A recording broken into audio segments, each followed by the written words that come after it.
Bienvenue dans ce nouveau billet de la Bourse en stress, numéro 84, en date donc du 15 octobre 2021. Petit rappel, car il faut toujours être bien formé, l'excellente formation sur les options que nous vous proposons. C'est Michael qui a fait le plus gros travail, mais il y a également 3 autres membres du staff de la Bourse en stress qui a travaillé sur ce dossier et croyez-moi, il est vraiment bien fourni. N'oubliez pas non plus de vous abonner à notre chaîne.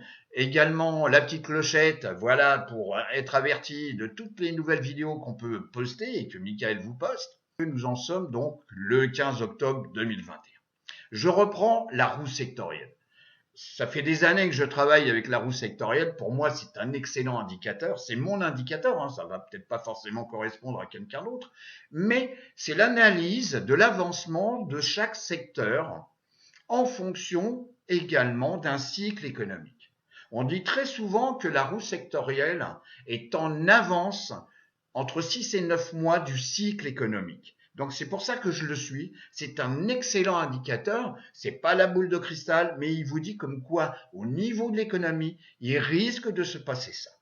Sur un an, on a ici le premier secteur, c'est l'énergie, suivi par les financières. Bon. Suivi ici par le troisième, qui sont les services de télécommunication. Et on est sur un an. Bon. À noter que sur un an, ils sont tous positifs. La ligne de 0, elle est ici. Bon. Et le petit dernier, ici, ce sont les utilities.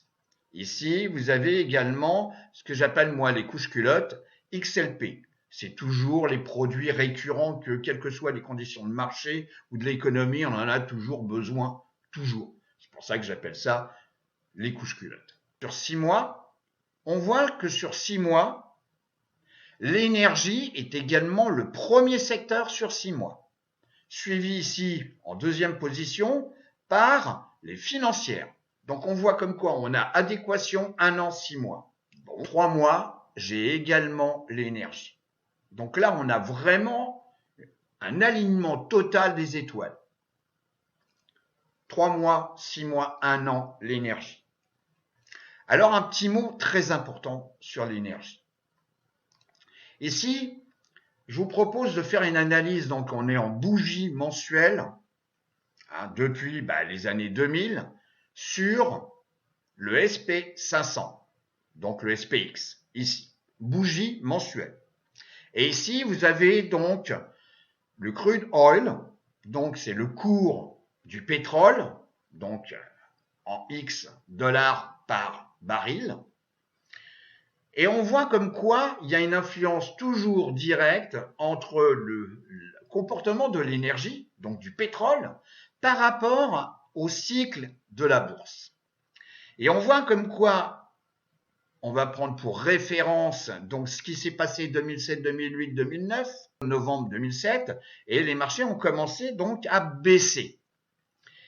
Mais au même moment, le pétrole, lui, continuait à monter. Et je vous rappelle qu'on s'est approché à plus de 140, on s'est approché des 150 dollars, enfin pour ceux qui s'en souviennent, donc en 2008. Bon, donc là, je peux vous dire que le prix de l'essence était quand même très cher à la pompe. Et on voit comme quoi il y a toujours une incidence, donc, entre le crude oil et le SP500. Regardez, ici, donc, quand on regarde l'époque donc de 2009-2020, ce qui s'est passé donc avec la pandémie, le Covid, etc., et vous voyez bien comme quoi le pétrole était à un niveau toujours plus bas ici, avant de s'écrouler complètement. Et on est arrivé ici à des valeurs très basses, la cotation du dollar, du pétrole est ici. Et on voit comme quoi on a eu un phénomène d'action-réaction et le pétrole est reparti à la hausse. Bon.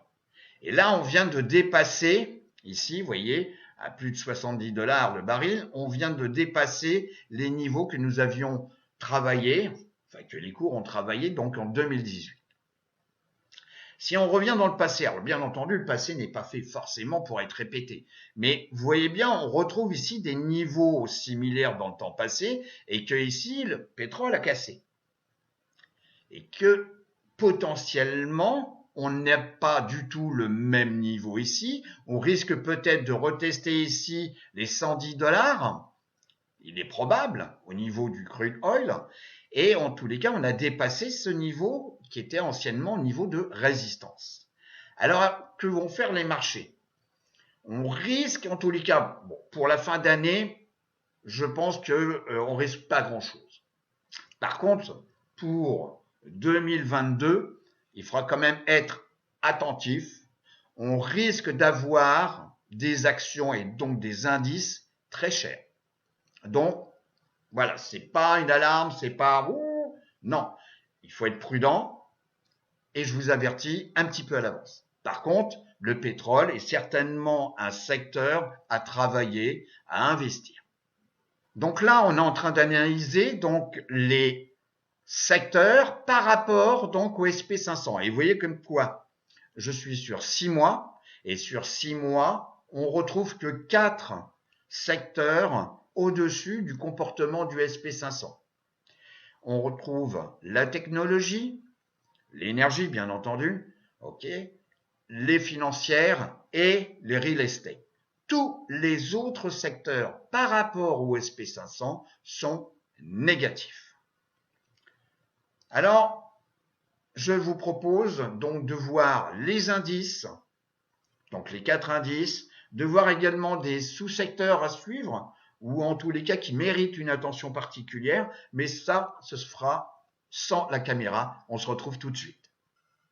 Le SP500, alors, on voit comme quoi on a eu une très belle réaction sur la zone des 4300.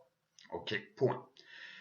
À partir de ce moment-là, ici, petite congestion, on a recassé donc mon fil conducteur, la moyenne mobile 10 jours.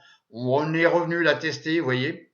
Et puis là, vendredi, le 15, on a cassé à la hausse la moyenne mobile 50 jours, qui est un peu flat actuellement. Mais je vous rappelle, la 200 est toujours haussière.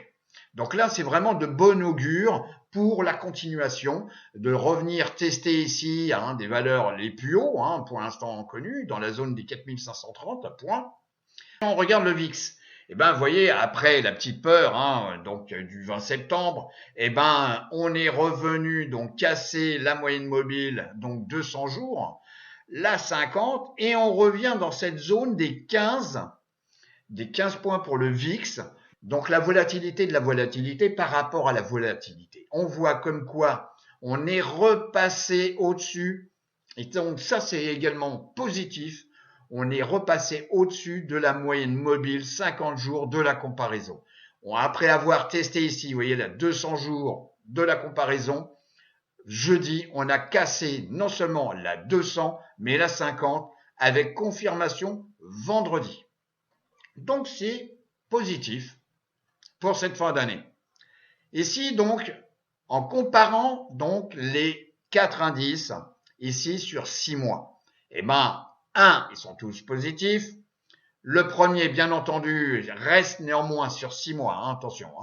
Donc le QQ, suivi par le SP500. Ici, très bon comportement du Dow Jones. Regardez le Dow Jones, contrairement aux autres qui n'ont pas encore fait de plus haut, le Dow Jones se rapproche des plus hauts ici et ici. Donc on en est tout près. Ce qui n'est pas le cas des autres indices. Ici, IWM, donc là, il est positif, soit, mais enfin, on est dans une belle zone de congestion. On l'a déjà vu ensemble, donc pas de nouveauté, on est toujours en zone de congestion.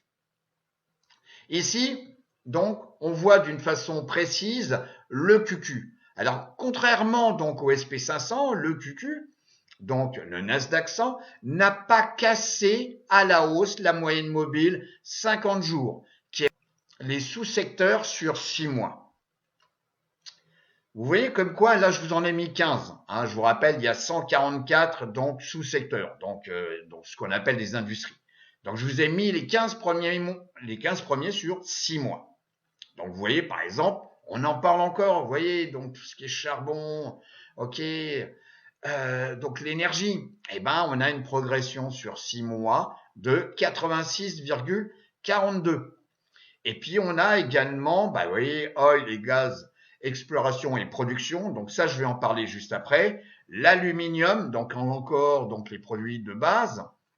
Si maintenant, on regarde sur 3 mois, eh ben, on retrouve encore, vous voyez, même chose. 3, 6 mois, on trouve la même chose. Donc ça aussi, c'est une belle indication sur la continuité. Je vous rappelle, donc ce sont des statistiques. Si un secteur ou une industrie, ou même un stock, une action donc, fait pendant 6 mois la même chose, eh ben, il y a de fortes chances que ça puisse continuer. C'est pour ça que je vous montre très souvent sur 6 mois. Donc là, je vous ai mis également les 15 premiers. Et moi, ce que je vous propose, vous voyez comme quoi on voit là aussi oil and gas, exploration et production. Oil and gas, quatrième, exploration, production. Même chose, 3 mois, 6 mois. Sur Finviz, donc là, j'ai pré-réglé mon screener, donc sur l'industrie oil et gaz, exploration et production. Là, donc ça, c'est à ma convenance. C'est minimum $1 du prix. Ok, je veux pas des petites sociétés à pas cher, bon, effectivement, qui peuvent beaucoup bouger, mais enfin, moi, ça m'intéresse pas. Et puis avec un volume moyen au-dessus des 100 000 shares échangés par jour. Et puis, ben, vous voyez, j'en ai 71. Bon, j'ai quand même le choix. Alors, elles sont pas toutes à prendre, hein, bien entendu. Mais par rapport à mon screener d'industrie, ben, je vois comme quoi c'est vraiment le secteur sur lequel ce n'est pas de la recommandation, j'ai envie d'aller. Et puis, ben, je regarde, il y a des sociétés, vous voyez, là, ben, on fait un test d'un ancien plus haut, alors que c'est un plus haut d'1 an, 6 mois, etc. Donc là, il faut voir donc les graphiques. Donc là, la société CPE avec une capitalisation de 2 milliards 83. Bon, c'est pas une très grosse, mais enfin, c'est pas une toute petite non plus, vous voyez. Et puis j'en ai retenu une là, la société CNQ. Ah, alors CNQ, qui est une société donc canadienne, mais cotée sur le marché américain, donc a une capitalisation de 49 milliards. Ah ben c'est quand même pas mal, vous voyez, il y a plus gros, hein. Mais en tous les cas, moi ça m'intéresse. Puisque d'après le graphique que je vois ici, on a fait un dépassement d'un plus haut. Alors, même chose que pour CPE, est-ce que c'est 6 mois, 1 an? On regarde tout de suite les graphiques. Alors, sur le graphique, vous voyez comme quoi ici, la société a bien fait un plus haut d'1 an.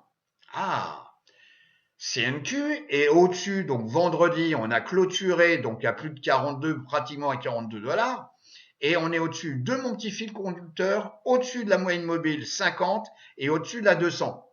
Ah bah alors là, je vais vous dire, ça m'intéresse sacrément, franchement. Plus haut d'1 an, on a une bonne direction, la tendance du pétrole est excellente, le secteur est le super forme, donc j'ai quand même beaucoup d'éléments pour moi.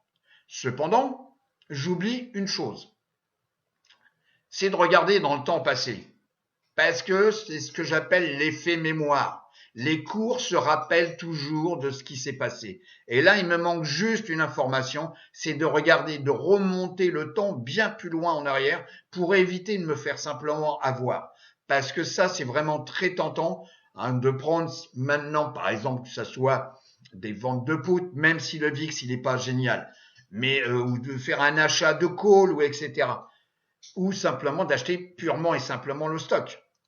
Eh ben, on va regarder un petit peu plus loin quand même sur CNQ.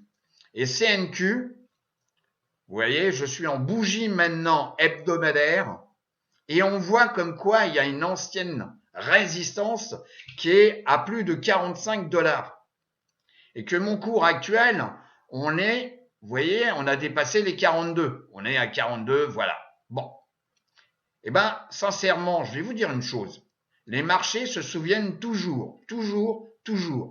Donc là, on a un écart, même pas, vous voyez, même pas de $3. Vous voyez, on a $3 de différence. C'est que nenni par rapport au risque que je vais prendre. Donc là, c'est même pas la peine que je prenne ma position.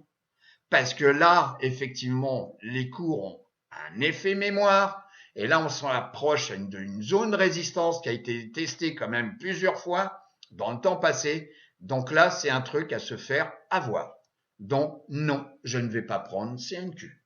Je vous propose également donc de regarder une autre industrie qui est un petit peu dormante actuellement, mais de temps en temps, il faut être opportuniste. Cette industrie, ce sous-secteur, c'est tout ce qui est fabricant de voitures. Alors là-dedans, on va retrouver, bien entendu, des acteurs, vous voyez, donc là, même chose, hein, au-dessus d'1 $, 100 000 stocks de shares échangés par jour. Et là, on a 29 sociétés. Bon, dans les 29 sociétés, donc là, on a au total 3 pages. Je viens sur la page 1, voilà. Donc, page 1. Donc là-dedans, vous avez des sociétés comme Ford, 60 milliards de capitalisation, General Motors, 81 milliards, etc., etc. Bon. Et moi, ce que je vous propose, c'est 2 sociétés. Alors, ce n'est pas de la recommandation. En tous les cas, il y a une des sociétés sur lesquelles j'ai investi. C'est d'abord la société LCID. Donc c'est une société, alors ça fait partie des nouvelles sociétés, qui est plus récente que Tesla, mais qui a un futur peut-être potentiellement concurrent de Tesla, mais plus haut de gamme. Bon, qui est la société Lucid, avec pour l'instant 41 milliards de capitalisation. Bon, on voit qu'elle s'endort. Bon, la société, elle vient vraiment des bas-fonds. On a eu ici un plus haut. Donc courant de l'année février 2021. Et puis là, pour l'instant, ça végète un peu. Bon, si on regarde le cours, on voit comme quoi il est en train de se passer. Alors, c'est vraiment une société récente, voilà. Donc là, effectivement, il faut réduire ses risques, puisque la société, vraiment au niveau de la cotation, c'est réellement depuis le début d'année. Donc, si vous voulez, il n'y a pas vraiment l'historique. Mais c'est vraiment, de temps en temps, il faut être opportuniste. Et là, je le suis. Donc, déjà, par rapport au comportement du cours, on est dans ce que j'appelle, moi, la phase où on rentre en phase accumulation. Ça veut dire quoi? Ça veut dire que le cours, là, on a clôturé au-dessus de la moyenne mobile de 100 jours. Bon, qui vient juste de commencer. Et au-dessus, la moyenne mobile de 100 jours est au-dessus de la 50. Donc là, c'est ce que j'appelle une phase d'accumulation. De plus, je dirais comme quoi on a testé plusieurs fois ici la zone des 17 $, avec ici un gap baissier, mais on voit comme quoi on a une belle réaction.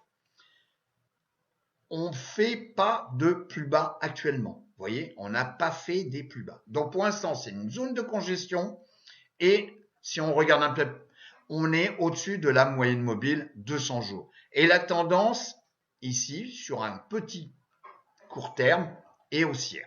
Alors, ceux qui veulent vraiment être moins risqués, il faut attendre le fait de casser cette zone des 28 $, j'arrondis. Et effectivement, là, il nous reste quand même de la marge. Déjà, on a un beau gap ici, donc à combler, un gap baissier.